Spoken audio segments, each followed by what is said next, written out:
السلام علیکم ورحمۃ اللہ۔ اللہ تعالیٰ کا بہت بڑا احسان ہے کہ اس نے ہمیں مسلمان پیدا کیا اور کلمے جیسی نعمت سے نوازا۔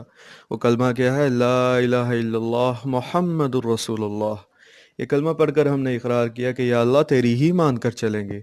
اب اللہ تعالیٰ کی بات ماننے کے لیے ضروری ہے کہ ہمیں پتہ ہو کہ اللہ تعالیٰ نے ہمیں کیا احکامات جاری فرمائے ہیں۔ ان احکامات کو جاننے کے لیے ہمیں قرآن مجید سے رجوع کرنا پڑتی ہے۔ آئیے دیکھتے ہیں کہ قرآن مجید اس صورت میں ہمیں کیا کہنا چاہتا ہے۔ السلام علیکم ورحمۃ اللہ وبرکاتہ۔ اعوذ باللہ من الشیطان الرجیم، بسم اللہ الرحمن الرحیم۔ سورہ یونس، اس پہ انسان کو پیغام نبوت پیش کرنے پر جو حیران ہیں اور خام خواہ اس کو نبی کریم صلی اللہ علیہ وسلم کو جادوگری کا الزام دے رہے ہیں، حالانکہ جو چیز اللہ کے نبی صلی اللہ علیہ وسلم پیش کر رہے ہیں نہ تو وہ عجیب چیز ہے اور نہ ہی وہ کہانت یا جادو وغیرہ سے تعلق رکھتی ہے۔ اس میں دو حقیقتوں سے اللہ آگاہ کرتا ہے کہ ایک یہ کہ خدا جو ہے یا اللہ اس کائنات کا خالق ہے، اس کا انتظام چلا رہا ہے، تو وہی تمہارا مالک ہے، آقا ہے، اسی کا حق ہے کہ تم اس کی بندگی کرو۔ اور دوسری چیز جو اس میں بیان کی گئی ہے وہ یہ ہے کہ دنیاوی زندگی کے بعد انسان کی زندگی کا ایک ایسا دور آنے والا ہے جس میں وہ دوبارہ پیدا کیا جائے گا اور اس میں وہ اپنی پوری زندگی کے کارنامے جو ہے ان کا حساب دے گا۔ ان کارناموں کی بنا پر ہی اس کو جزائے یا سزا کا حقدار ٹھہرایا جائے گا۔ اب یہ چیزیں اللہ نے بالکل واضح طور پر انسان کے آگے کر دیں کہ اگر تم مانو یا نہ مانو،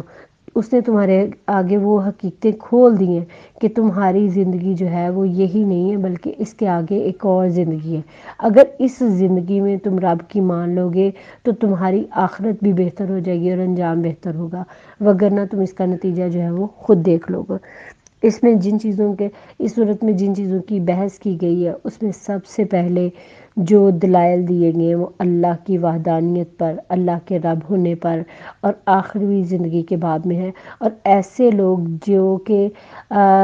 صرف ہار جیت کی بجائے ان کو اس بات کی فکر ہے کہ وہ برے نتائج سے بچ سکے، وہ اپنی جاہلیت میں ہی ڈٹے نہ رہیں، اپنے گناہ کر کے اس کے اوپر اڑے نہ رہیں، بلکہ وہ سمجھنا بھی چاہتے ہیں اور وہ اس سمجھنے کے ساتھ ساتھ اپنی اخروی زندگی کو بہتر بنانا بھی چاہتے ہیں۔ اور پھر دوسری چیز جو ہے اس میں ان کی غلط فہمیاں جو تھیں کہ ہم تو ایک دفعہ گل سڑ گئے تو پھر کیسے ہم دوبارہ زندہ کیے جائیں گے، یا پھر ہمارے باپ اجداد میں سے کون زندہ ہوا، یا پھر ان غفلتوں پر جو کہ وہ بے دریغ کرتے تھے کہ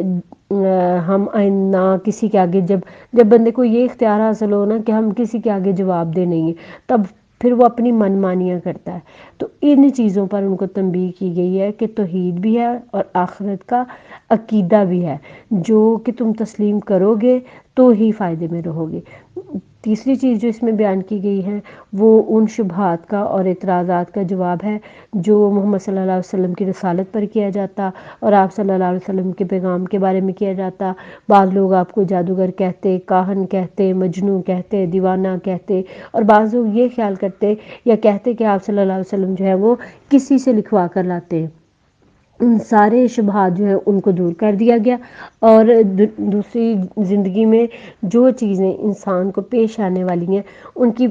پہلے سے اطلاع دے دی گئی تاکہ انسان جو ہے وہ ہوشیار ہو جائے اور اس کو بعد میں اپنے عمل کے اوپر پچھتانے کی نوبت نہ آئے۔ جیسے کہ اللہ کے نبی صلی اللہ علیہ وسلم کو جس وقت حکم ہوا کہ آپ جو ہے وہ اپنے گھر والوں کو جو ہے وہ مطلع کیجئے یا ان کو ڈرائیے، تو آپ صلی اللہ علیہ وسلم نے صفا پہاڑی پر کھڑے ہو کر